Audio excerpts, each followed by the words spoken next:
Look, listen, learn. The wise young girl becomes head of the household. In China, there once lived a father, his 4 sons, and 3 daughters-in-law.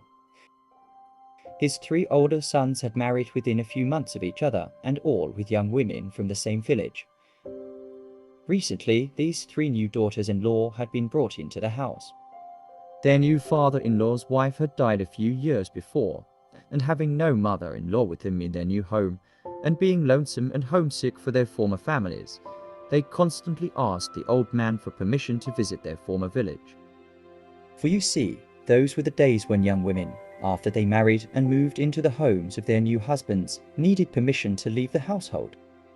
Annoyed by the continual pleas of his 3 new daughters-in-law, the old father thought of a way to put an end to it. He gave the young women permission in this way, saying, You are always begging me to allow you to go and visit your mothers, and you think I am very hard-hearted for not letting you go.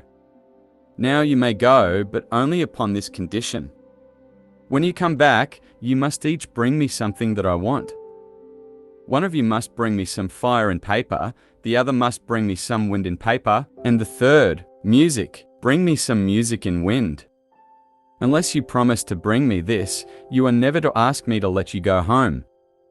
And if you go and fail to get these for me, you are never to come back. The old man did not suppose that these conditions would be accepted. Of course, they were hard to understand, much less to fulfill. But the girls were young and thoughtless, and in their anxiety to get away did not consider any of that. So they promised and made ready with speed. In great glee, they started off on foot to visit their mothers. After they had walked a long distance, chatting about what they should do and whom they should see in their native village, a heel of one of their shoes came loose and fell off. They all stopped to fix her footgear, and in that pause, they remembered what they had promised their father-in-law. At once, they all began to despair, as they had no idea what the strange requests really were, much less how to fulfill them. While they sat wailing by the roadside, a wise young girl came riding along on a water buffalo.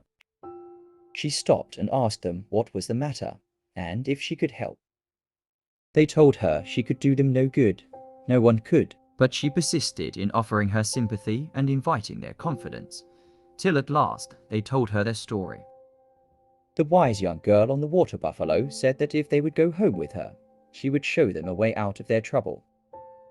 Their case seemed so hopeless, and the girl on the water buffalo seemed so sure of her own power to help, that they followed the rider of the water buffalo back to her home. And there, she showed them how to comply with their father-in-law's demands. For the first one, she showed them a paper lantern. When lighted, there's a fire and its paper surface encompasses the blaze. So it's truly some fire wrapped in paper. For the second, she showed them a paper fan. When flapped, wind surrounds the fan and thus satisfies the call for wind wrapped in paper. For the third, she showed them a set of chimes that creates music in the wind. The 3 young women thanked the wise young girl for her good ideas and went on their way rejoicing. After a pleasant visit to their home village, they took a paper lantern, a paper fan, and a set of chimes, and returned to their father-in-law's house. As soon as he saw them approach, he began to vent his anger at their light regard for his commands. But they assured him that they had perfectly obeyed him, and showed him that what they had brought to fulfill the conditions. Much astonished, the father asked how it was that they had suddenly become so clever. And they told him the story of their journey and of the girl on the water buffalo that had so fortunately come to their relief. He asked if the girl was married, and finding that she was not, he engaged a go-between to see if he could arrange for the girl on the water buffalo to marry his youngest son, the 4th. For you see, these were also the days when marriages were often arranged in just that kind of way. Having succeeded in arranging a marriage between his 4th son and the girl on the water buffalo, she arrived at the house. The father told the rest of the family that as there was no mother in the house, and as this girl had shown herself to be possessed of extraordinary wisdom, that she should be the head of the household. Some happy and prosperous years passed. The young wives bore many children, and all fared very well in the household together. Great listening. Now answer these questions.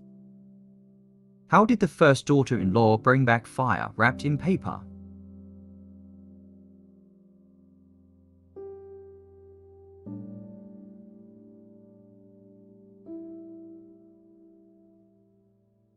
For the first one, she showed them a paper lantern. When lighted, there's a fire and its paper surface encompasses the blaze, so it's truly some fire wrapped in paper.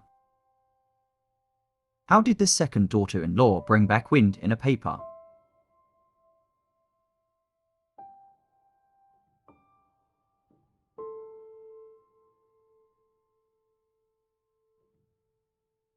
For the second, she showed them a paper fan. When flapped, wind surrounds the fan and thus satisfies the call for wind wrapped in paper. How did the third daughter-in-law bring back music in wind?